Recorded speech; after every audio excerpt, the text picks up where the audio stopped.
Muito bem, gente, começando então o nosso programa do Side, nosso primeiro bate-papo da noite, que está começando agora. Eu quero fazer um bate-papo maior nesse primeiro bloco, porque o assunto, gente, é o assunto do momento.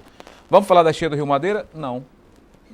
E, de certa forma, vamos falar sim, porque nunca se falou tanto de uma catástrofe natural pelas redes sociais, pela internet, como se tem falado nesse período de... São 50 dias, estão falando aí, de cheia do Rio Madeira, de interrupção do tráfego na BR-364, né? Nós vamos falar, gente, sobre uma palestra que vai acontecer amanhã e que tem um tema muito atual. O tema é a nova política em tempos de redes sociais. Essa ideia está sendo trazida aqui para o Acre pelo gabinete do deputado federal Gladson Cameli e a Fundação Milton Campos. E nós estamos recebendo aqui, o evento vai ser amanhã de manhã, prepare-se, tente conseguir uma folga ou uma fugidinha no seu trabalho amanhã de manhã. O horário, Silvânia, me diz aí, é às 9, né? Ou às 9 da manhã, e eu tenho a impressão que dura a manhã inteira, o resto da manhã inteira, né? Deve ir até meio-dia. São 2 horas de palestra. Já todos os detalhes sobre como você vai participar. Aí a Fundação Milton Campos trouxe 2 palestrantes de renome, o Nino Carvalho e o André Torreta, talvez tenha uma alteração aí nesses nomes, e está aqui com a gente o mediador dessa palestra, que é o mestre e doutor em ciência política, Luciano Dias. Boa noite, Luciano. Boa noite, meu caro. Tudo bem? Tudo tranquilo. Muito obrigado pela visita, Imagina, muito obrigado pela atenção de ter vindo praticamente direto do aeroporto. Você chegou hoje à tarde, Chegamos né? agora há pouco. E conseguiu almoçar pelo menos? Sem dúvida alguma. Como é que é? Comeu alguma comidinha regional ou foi mesmo? Aquele churrasco de filé com shoyu é É? o must aqui da churrascaria. Onde é que levaram ele para comer, Silvânia? No Inácio. É churrasco, mas tem algumas coisinhas boas lá também. Seja bem-vindo. Você conhecia o Acre já, não? Claro, já vim aqui muitas vezes. Pela Fundação Milton Campos? Pela Fundação, como consultor em outros ciclos políticos. Conheço bem Rio Branco. Certo, então não estou falando com nenhum novato, eu estou aqui perdendo meu tempo perguntando o que o cara está achando do Acre. Vamos falar logo direto, vamos logo ao ponto. A nova política em tempos de redes sociais. É um tema tão delicado, tão sensível, Luciano, que a gente pode estar falando de assuntos aqui e nesse mesmo momento o pessoal está em casa tratando de coisas muito mais avançadas do que a gente vai conversar nesse bate-papo. É isso mesmo ou não? Olha, eu acho as redes sociais, elas na verdade estão mudando a forma pela qual você compreende a política, na verdade compreende até o meio público, né? Nós estamos falando da cheia do Rio Madeira. Você sabe qual é o termo que as pessoas mais usam no Acre para se referir a esse fenômeno?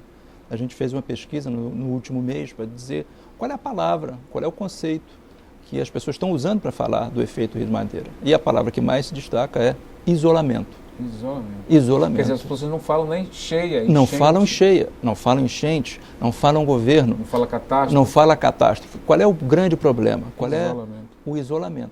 É esta percepção subjetiva que o cidadão, que o morador do Acre está experimentando diante da cheia. Ou seja, ele nós já sabemos que ele entende que não é uma catástrofe da natureza, é o resultado de ações de governo. Não tem porquê o Acre estar isolado do resto do Brasil. Então, este é só um dos exemplos muito simples do potencial que as redes têm, não só para que a gente entenda o que as pessoas estão pensando, o que as pessoas estão falando, todas as pessoas, não são os militantes, não são os cidadãos mais informados, os formadores de opinião, são todas as pessoas. As pessoas estavam preocupadas com o isolamento do Acre. É este o termo político que pode marcar uma eleição, que pode marcar um momento de pré-campanha. Então, é essa intensidade, essa densidade de informação que a rede social oferece, não só para os governos, mas para os políticos, para os candidatos, para todas as pessoas que têm interesse nos assuntos públicos. Né? Quando começou essa avalanche das redes sociais, não estou falando específico da Câmara, estou falando do mundo inteiro, do uso cada vez mais contínuo, o número de horas que as pessoas ficam na frente do smartphone e de um computador aumenta ano após ano. Quando começou essa avalanche, a gente tinha a impressão, Luciano, que seria algo restrito aos jovens. Mas isso é coisa de jovem, isso é coisa de adolescente e tal. E também achava-se que isso era uma coisa que seria mais restrita às classes sociais A, B e C. A D e E não entrariam nisso. O tempo foi passando e essa realidade se mostrou completamente equivocada, né? Então ele entra em todas as classes sociais, entra em todas as faixas etárias. Sim, porque como a gente trabalha com política, como a gente trabalha digamos, com a interface entre o governo e a população, a gente acha que política é o que move as redes sociais, acha que política é o que determina as redes sociais, pelo impacto que as redes sociais têm sobre a política. Mas as redes sociais servem, por exemplo, para os provedores de serviço descobrirem então os seus clientes, os pintores, as pessoas que oferecem serviços para animais, tosa de cachorro, as pessoas que vendem serviços fotográficos, todas as pessoas que vendem algum serviço, e a economia está se tornando cada vez mais uma economia de serviços, usam o Facebook, usam a internet para se relacionar. Os empresários, os gerentes, todos usam esses instrumentos de comunicação. Então, na verdade, todo mundo está dentro da rede. Todo mundo que tem algum interesse está dentro da rede, porque ela oferece, ela barateia o acesso à informação que as pessoas têm, não só sobre política, mas quanto custa pintar uma sala, quanto custa um equipamento de vídeo. Essa informação que interessa a todas as pessoas está em circulação na rede, né? Pois é, mas o que eu quis discutir é assim, uma explosão, uma explosão. De acesso, né? Quer dizer, não tem mais uma idade. Não, entra na rede social quem tem de X a X anos. Isso acabou. Isso está acabando rapidamente. Esse ano, quando a gente começou a fazer esse ciclo de palestras, no final do ano passado, o número de pessoas conectadas no Brasil estava chegando à faixa de 100 milhões, ou seja, metade da população brasileira. A gente estima que, quando começar a campanha, em agosto de 2014, 140 milhões de pessoas no Brasil estarão conectadas. Isso significa que, potencialmente, todo o eleitorado brasileiro estará conectado.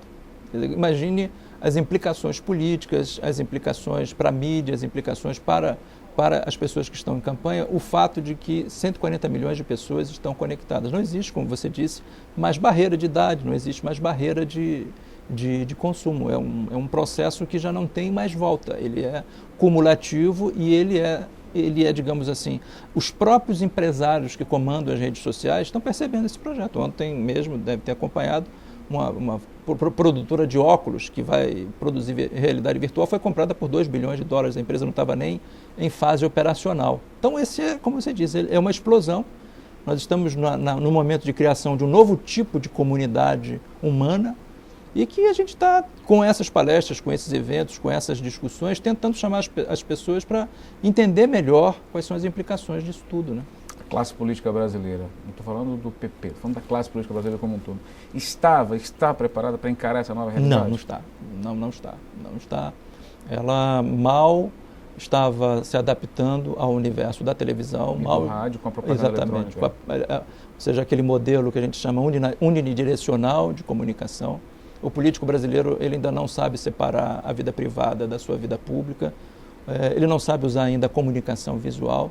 Os meios políticos brasileiros, na verdade, estão ainda um pouco atrasados quando a gente compara, por exemplo, obviamente com o exemplo americano, mas mesmo com o inglês. Então, isso vai exigir dos políticos uma atualização. Como se a classe política estivesse pensando a propaganda política no século XX e nossa realidade está enfiada no século XXI. Às vezes você olha o Facebook de um político e ele tira aquelas fotos tradicionais, aquelas fotos turísticas, né? 5 lideranças fazendo um círculo, que um tipo de informação visual que não transmite informação alguma sobre o que ele faz, sobre o que... E às vezes tem até um efeito negativo para o cara. Quando a pessoa, por exemplo, não sabe expor sua vida privada. Quer dizer, existe o caso célebre do governador do Ceará, não é segredo, ele mesmo reconheceu o erro, que foi tirar uma foto íntima dele de viagem com o filho dele no colo, dirigindo, sem cinto de segurança.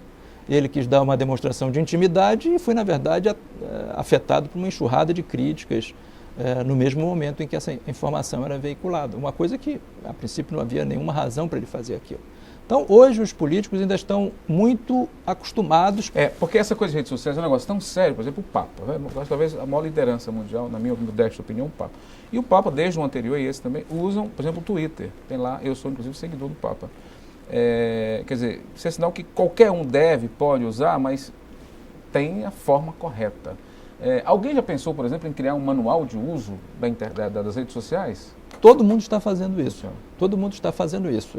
Já existem pesquisas consolidadas, nós já estamos com 5, 6 anos de atualização disso no mundo desenvolvido, já existe um certo tipo de experiência. Mas o problema é que a tecnologia muda muito rápido.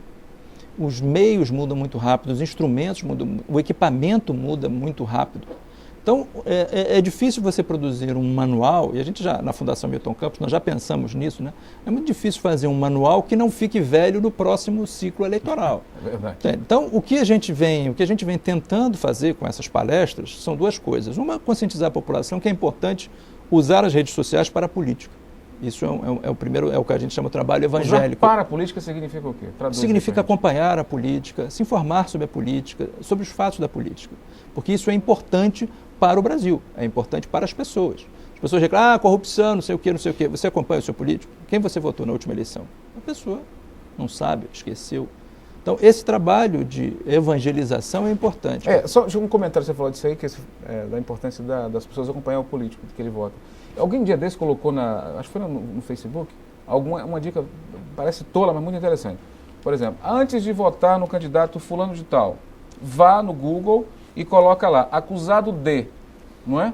E aí diz que se o cara for ficha limpa, não vai aparecer nada. Mas se ele tiver algum problema, vai lá aparecer toda Porque antigamente é uma forma simples do cara se inteirar sobre a vida exatamente. política. Antigamente você podia dizer, poxa, mas é difícil eu ter informação sobre política, eu tenho que ir lá, pegar os documentos, pegar as coisas. Consultar a justiça eleitoral. Hoje você faz isso no seu computador, você faz isso no seu telefone. Entende? E ao lado desse aspecto de evangelização, a gente tenta dar algumas dicas gerais. O que são dicas gerais? Por que as pessoas vão para a internet? Elas vão para a internet para saber o que as pessoas estão fazendo, o que meu vizinho está fazendo, minha namorada está fazendo, meu filho está fazendo. As pessoas vão para compartilhar. Vão para compartilhar, a fofocalha. A rede social não tem esse nome por acaso. Então, o político tem que surfar também essa onda. O político, se a gente olhar, os estudos mostram que a fonte de leitores de matérias políticas vem das notícias, vem das celebridades. Então, o político tem que entender que ele é meio celebridade. As pessoas querem saber da vida dele, querem saber o que ele faz. O que faz um político? Viaja, pega avião, fica no Congresso sentado. Você tem que dominar as técnicas de informação visual, de informação por meio de vídeo, para que você torne a sua mensagem mais efetiva, que você aproxime as pessoas do seu mandato, da sua atividade como governante. É esse o segredo. Agora, depende muito as formas específicas da rede social, mudam muito. O Facebook muda praticamente toda semana. Aliás, o pessoal está reclamando agora que o Facebook mudou e foi com um visual meio parecidinho com o Orkut, e por isso muita gente não está Exatamente, você não tem, nem o Facebook tem condições de antecipar as repercussões de suas próprias decisões tecnológicas, de suas decisões empresariais. Alguma coisa que faz sentido nos Estados Unidos não faz sentido no Brasil e vice-versa. Você começa a lidar com uma massa de pessoas muito diversas. Então, é difícil ter um manual, eu acho ainda prematuro. O que a gente pode ter alguma ideia, alguma visão geral sobre esse processo, né? Olha aqui, eu tinha combinado de fazer um bloco só com o Luciano Dias, mas é impossível a gente falar de um tema tão delicioso, tão atual como é a nova política em tempos de redes sociais e fazer só aqui esses 13 minutos que nós estamos terminando agora. Vamos fazer um intervalo comercial e aí vamos esticar essa conversa para mais um bloco. E aí na volta, gente, nós vamos falar sobre uma pesquisa curiosíssima. Olha, isso interessa ao Acre particularmente. Eu vou falar do assunto, mas os detalhes o Luciano conta na volta. Foi feita uma pesquisa recente em nível nacional, e dos 10 políticos brasileiros que melhor usam as redes sociais, 5, preste atenção, 5 estão ou são aqui do Acre. Já imaginou isso? Quem são esses 5? Na volta eu espero que o Luciano faça essa relaçãozinha curiosíssima pra gente. Não perca.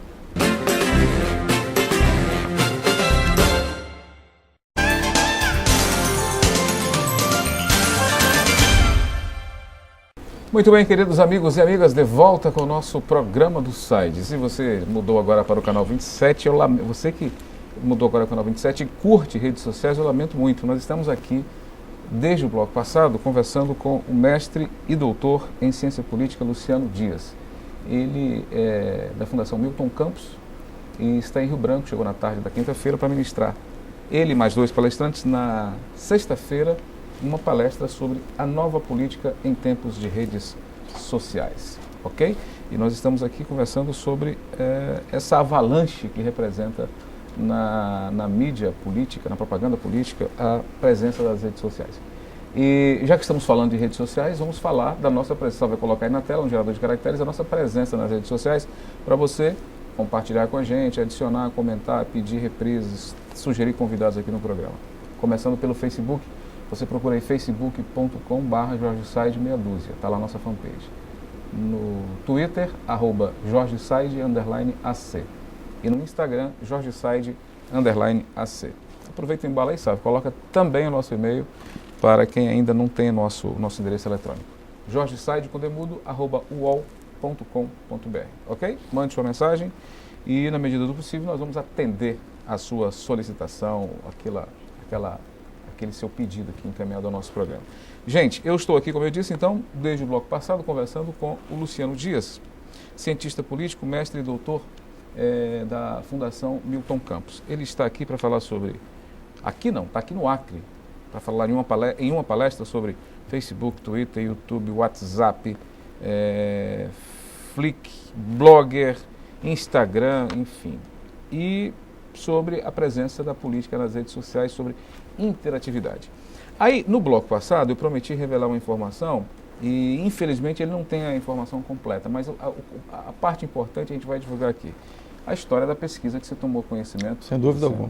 Sobre a utilização das redes sociais por políticos. O que você Olha, averiguou? hoje em dia já existem firmas especializadas em estudar a informação gerada por essas redes. Se você pode pensar na pergunta mais absurda, eu quero saber o que neste momento mais homens ou mulheres estão falando de Copa no Mundo no Brasil, nas redes sociais. Essa é uma pergunta que eu posso responder. Quantas pessoas estão falando sobre o Acre neste momento no Brasil? É uma pergunta que eu posso responder. Então, isso já se tornou um negócio, já se tornou um instrumento de pesquisa importante, não para a política exatamente, mas para as mídias, para os produtos, para as redes de televisão que usam esses instrumentos para monitorar as coisas que estão acontecendo, porque elas começam a acontecer primeiro na rede. A Globo mesmo está lançando um programa novo agora, um programa de astros, de talentos, que a pessoa vota e participa pelas redes sociais. Por quê? Porque por um aplicativo. Né? É um aplicativo. Isso aí tudo baseia-se no fato de que você está invertendo o fluxo da comunicação. E o que esse pessoal me ligou um dia antes de eu vir aqui, justamente porque um amigo comum que conhece a firma, conhece a pesquisa, ele sabia que eu conhecia a política do Acre, e a moça me ligou para saber se eu podia explicar o fato de que dos 10 políticos que têm a melhor cobertura na relação entre seguidores e eleitores, 5 eram do Acre. Olha só, gente. Entende? É evidente que a gente não tem uma resposta rigorosa, mas algumas coisas são importantes em perceber no Acre. Primeiro, o grau de urbanização da sua população, que é concentrada em alguns grandes centros urbanos. Segundo, o acesso à tecnologia. Quer dizer, as pessoas no Acre têm uma fronteira aberta, tem uma fronteira relevante com países de língua estrangeira, países estrangeiros que tenham outros tipos de relação comercial.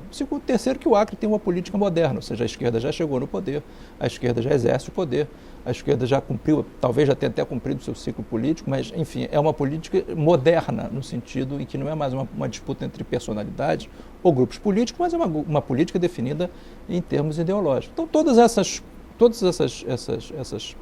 esses fatores confluem para uma posição muito ativa dos políticos do Acre nas redes sociais. Geralmente, há também um outro aspecto, são mais jovens, são geracionalmente mais jovens. Enfim, são vários fatores que levam o Acre a ter essa posição de destaque na presença dos seus políticos nas redes sociais. Né? E aí a gente fez um levantamento, baseado nas informações apuradas pelo Luciano, gente, e desses 5 políticos do Acre, os 3 que mais usam, ou que melhor usam as redes sociais, Gladson Cameli, Perpétuo Almeida e Jorge Viana. Esses são os 3 que mais utilizam. Tem mais 2 nomes para fechar essa lista de 5, mas nós não conseguimos apurar essa informação. Agora, voltando a falar das redes sociais, da internet, Luciano, como instrumento de propaganda política, não é? A televisão e o rádio chegou como chamada propaganda eletrônica e quase que acabou. Quer dizer, não sei em outros estados, mas aqui no Acre, em cada eleição diminui a quantidade dos comícios tradicionais, aquele camarada fica em cima do palanque, fica falando lá feito um tonto. Quase não se tem mais comício. Então, é como se a propaganda no rádio e na TV tivesse a inauguração de obra sepultado. A inauguração de obra também praticamente morreu. E aí agora chega a internet. Isso. A pergunta que eu quero fazer é a seguinte, você acha que um dia a internet vai sepultar a dita propaganda eletrônica no rádio e na TV? Olha, eu acho que se a gente olhar os números da audiência, ela já está sepultando. Né? A cobertura de internet, ela já está mais ou menos equivalente na provisão de informação política aos jornais. Ela já está ultrapassando a escrita. Quanto a ultrapassar a televisão, vai depender ainda da tecnologia, né? da infraestrutura, da infraestrutura de cabo, de fio, de rede, para que ela tenha a mesma qualidade da TV. Mas esse dia, ele está no horizonte. E muito mais importante do que isso, muito mais importante do que a tecnologia, é o fato a dinâmica do meio é diferente. A dinâmica do meio é mais interessante e ela vai exercer um efeito competitivo mais intenso, né? Porque na televisão, se eu vejo uma propaganda eleitoral, eu não tenho como dizer se ela é ruim, é boa, eu não tenho como criticar, eu não tenho como interagir. E na internet, na mesma hora, você opina. Esse ano vai ser interessante, que a propaganda eleitoral vai ser imediatamente criticada, atacada, ridicularizada nas redes sociais. Quer dizer, a pressão sobre os marqueteiros, sobre os publicitários que vão estar a cargo disso vai ser muito grande. Entendeu? A gente vê nos meios de comunicação já a pressão da competição, quão sofisticados os meios estão tendo que se mostrar para continuar atendendo ao público que tem acesso a outro tipo de entretenimento. E isso vai acontecer com os políticos. Quer dizer, os políticos vão ter, se o político hoje reclama que não tem vida privada, que vai piorar, porque as pessoas vão querer saber do que está fazendo, o nível de interação, a dimensão da troca de informações entre o político e o eleitor vai aumentar muito, né? E eu vejo um futuro meio sombrio para a propaganda eletrônica no rádio e na TV pelo seguinte detalhe. A necessidade de você estar do lado de um rádio ou na frente de uma televisão num horário combinado. Corretamente. Dizer, isso a cada dia que passa com a evolução das coisas, até das formas das pessoas se comunicarem, interagirem, vai ficando cada vez mais difícil você plantar uma pessoa na frente de uma televisão ou do lado de um rádio. E eu estava fazendo uma análise um dia desse e eu digo, puxa vida, aqui na minha casa tem uma televisão, mas em compensação tem 3 smartphones e 2 notebooks. Quer dizer, eu tenho 5 opções de acessar a internet e só tenho uma opção de acessar a televisão. Quer dizer, parece que é um caminho sem volta isso. Jorge, isso aí está afetando tudo, como você disse, tudo que tem um horário marcado, tudo que é obrigado a um grupo de pessoas a estar no local em uma hora marcada, parece condenado, né? A aula. As aulas, por que a pessoa vai se deslocar 30, 20, 10 quilômetros para uma sala de aula? Por que vai fazer isso? Se ela pode estudar Se ela pode estudar em casa. Por que eu vou assistir uma aula de um professor ruim se eu posso assistir a aula com o melhor professor do mundo? O melhor professor do mundo pode estar dando uma aula na internet. O melhor professor do Brasil pode estar dando uma aula de internet. Por que eu vou ficar assistindo uma aula que não tem qualidade ou uma aula que não me interessa se eu posso assistir a hora que eu quiser, da forma que eu quiser? A Fundação Milton Campos, por exemplo, está investindo em educação à distância para formação política, né? Antigamente eu tinha que organizar uma sala para ensinar as pessoas a analisar pesquisa, a fazer contas de campanha. Hoje em dia, eu boto lá, as pessoas assistem a hora que quer, fazem o treinamento que quer, e nós já estamos com esse ano mais de mil alunos treinados nessas escolas com educação à distância. Coisas que há 5 anos atrás era simplesmente impossível imaginar um meio pelo qual pudesse treinar 1000 pessoas em contas de campanha, por exemplo. Isso tornou-se realidade num prazo de menos de 5 anos. Então, todas essas coisas, como você mesmo disse, tudo que depende de tempo, e lugar determinado, está morrendo porque a nossa realidade é uma realidade virtual, né? Olha só, em relação à propaganda política, a gente pode imaginar, sei lá, daqui a 2, 3 anos, além do rádio e da televisão, a justiça brasileira, a justiça eleitoral brasileira, possa também criar essa hipótese da propaganda política, ou isso não existe em lugar nenhum do mundo? Tecnologicamente é impossível você fazer isso. A única forma de você fazer isso seria fazer como na China, ter um firewall nacional que você limita o acesso às redes, mas mesmo assim, isso aí vai se tornando inviável praticamente. Na verdade, a rede vai migrar para um modelo de acesso global, né? Você vai ter um acesso nacional, você vai ter um acesso global, você vai ter um acesso regional. Então, eu acho a ideia de um programa eleitoral gratuito na internet não faz sentido, pelas razões que você mencionou. Na internet não tem tempo, não tem hora. Você faz o seu tempo, você faz o seu lugar. Então, à medida em que essa possibilidade tecnológica está dada, na verdade, a própria ideia de campanha está se perdendo, né? O que hoje a gente olha, o que hoje a gente trabalha com os políticos, por exemplo, os políticos são pouco conhecidos, né? Como é que eu faço pré-campanha? Faço pré-campanha na internet. A ideia de que a campanha só começa lá no dia 17 de agosto, ela vai morrer também, porque a campanha já começou na internet. As pessoas já têm os seus Facebook, já dialogam, já tem vídeo. À medida que as pessoas forem se habituando a esse novo ambiente, a própria ideia de uma campanha eleitoral no tempo, ela vai se esgarçando, né? Bom, então, por essa sua resposta, o político inteligente, esperto, já era para estar utilizando as redes sociais, além desses três que nós citamos aqui. Sem dúvida. Hoje, assim, é um instrumento assim, poderosíssimo, por exemplo, para o lançamento de candidaturas. É uma forma legal, é uma forma simples, é uma forma tranquila de você fazer a pré-campanha. Porque a internet, além da questão simplesmente da comunicação, ela te dá um instrumento para que você tenha acesso àquilo que a gente chama de meio militante. Meio militante é a pessoa que não é militante, mas também não é indiferente. Ela está ali no meio. É aquela que se interessa pelas questões políticas. Se interessa pelas questões políticas, mas não vai ao palanque, não vai doar, não vai participar de uma reunião, mas ela se interessa pela questão política. E esse pode ser um aliado importante, porque o número dessas pessoas é muito maior do que o das outras pessoas. Esse, por exemplo, foi um dos achados da campanha do Obama.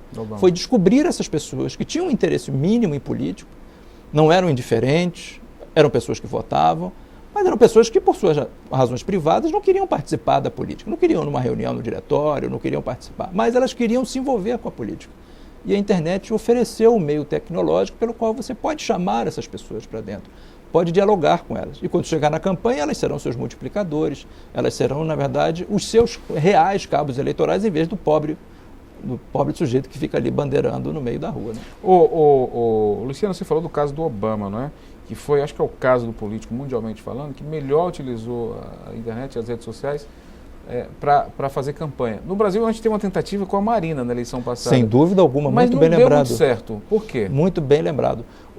Na verdade, a gente tem que avaliar o critério, né?